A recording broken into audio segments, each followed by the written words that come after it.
Misa ka na nga do sa 13 ang kaso sa COVID-19 Delta variant nga natala sa Cagayan de Oro City.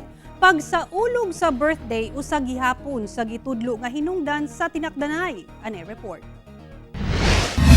Miabot na sa 13 ka kaso sa COVID-19 Delta variant ang natala sa Cagayan de Oro City. Human nadugang ang 7 ka kaso sa magbanay sa Barangay Balulang ug usa nga taga-barangay Kanituan ning syudad.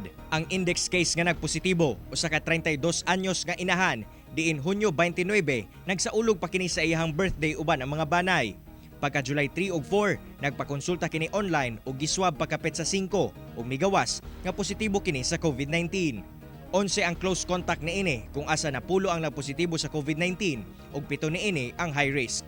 Sa primary contacts, Delta variant positive ang 6 anyos nga anak nga babae sa inahan, 11-month-old nga lalaki, 6 anyos nga lalaki, 24 anyos nga babae, 62 anyos nga lolo ug 57 anyos nga lola.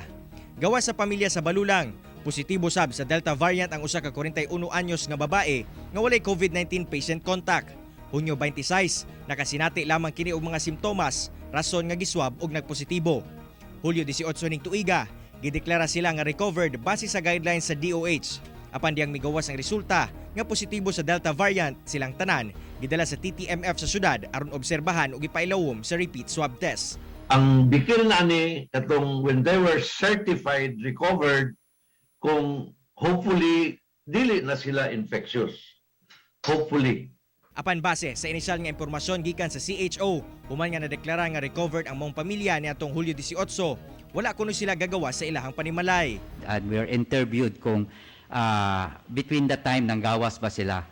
So far, the whole family, sa karon, the latest that we got is that based on their information, wala guys lamang gawas sa balay. Kaya nalimpyo sila, naras sila sa balay.